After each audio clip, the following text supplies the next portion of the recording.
আজকে প্রথমবার আমি কোনো মুসলিম ব্রাইড সাজাতে গিয়েছিলাম। আসলে ও হচ্ছে যে আমার ফ্রেন্ড, আমি আরও 1 বছর মতো একসাথে কাজ করেছি।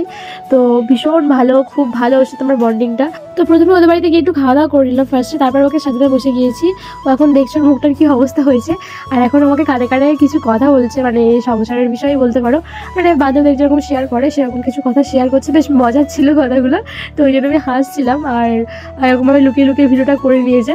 যাই হোক, আমি খুব মজার সাথে ওর কথাগুলো শুনছি, আর সত্যি ও যা কথা বলে তোমরা যদি কখনো শোনো তো হেসে হেসে পাগল হয়ে যাবে। আর ওদের বিয়েটা না আগে থেকেই বাড়ি থেকে ঠিক করা ছিল, বাট 1 বছর পর তো ওরা দুজন একসাথে কথা বলেছে, তারপরে খুব ভালোভাবে দুজনকে চিনেছে, তারপরে গিয়ে বিয়ে করেছে। আর ওরা দুজন ভীষণ ভালো মানুষ। আর ওই যে দাদাভাই এখন লাইটটা ঠিক করার জন্য এক্সপ্রেশন বোর্ড পাচ্ছে, ওকে আমি সাজানোটা স্টার্ট করে দিয়েছি। আর কাজল দিয়ে সচরাচর খুব বেশি মেকআপ টেকআপ করে না, বাট ও সাজুগুজু করে না আর কি।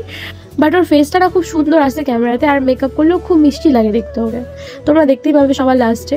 তো এখন ও মেকআপ করতে করতে ঘুমিয়ে পড়েছে, আমাকে বলছে আমার না ঘুম হয়নি জানি, তেমন তুমি শুয়ে পড়ো, আমি মেকআপ করে দিচ্ছি, মানে বেসটা করে নিচ্ছি। তারপর লাইনার পরে দিয়েছিলাম, দেওয়ার পরে ও একটু ঘুম টুম দিয়ে উঠেছে।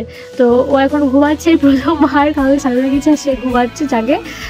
এখন লিপস্টিক ঠিক করা হচ্ছে, আরও খুব খুঁতখুঁতে, যারা যাই বলে দেয় খুব খুঁতখুঁতে।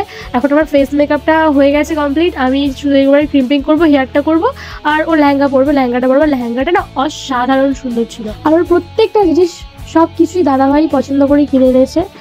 তোমার খেয়ে নাও, দাদাভাইয়ের কথা আছে, এবার খেয়ে নাও, মেকআপটা এখন ছেড়ে দাও, কোনো ব্যাপার নেই, মেকআপ তো হয়ে গেছে, আর ছেড়ে দাও, বন্ধ করো, চোখটা বন্ধ রাখছি কেন, চোখটা খুললে না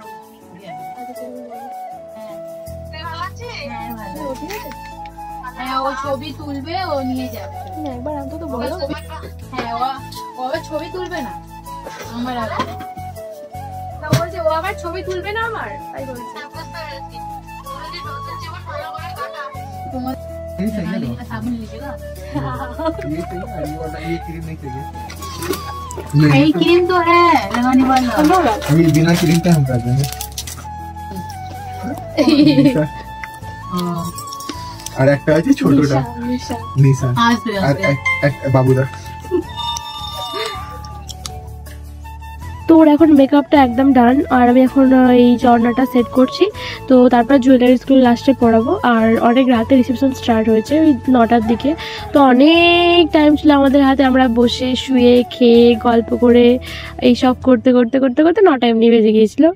এখন আমরা গল্প করছিলাম, হাসাহাসি করছিলাম, আর তারপর আমি তোমাদেরকে হেয়ারটা একটু দেখিয়ে দিলাম। ও বলেছিল একটু কার্লস করে দিবি, যেন দেখতে একটু ভালো লাগে। তো যাই হোক, সব কিছু করার পর ওর হেয়ারটা কিন্তু বাইরে দেখা যাচ্ছিল না, সেটা তোমার লাস্টে বুঝতে পারবে কেন। তো এখন আমি ওকে জুয়েলারিসগুলো পরাচ্ছি। আর ওর যে জুয়েলারি সেটটা আর এই যে চুড়িগুলো ছিল না, অসাধারণ দেখতে ছিল, মানে ভীষণ সুন্দরভাবে ম্যাচ করেছিল লেহেঙ্গার সাথে, খুব মিষ্টি লাগছিল ওর মুখটা দেখতে। তো এখন আমি কানের, হাতের, গলার যাই যা ছিল সব কিছুই পরিয়ে দিচ্ছি ওকে। আর ও এখন বিরক্ত হচ্ছে, কারণ ওর এখন গরম লাগছে ঠান্ডার মধ্যে।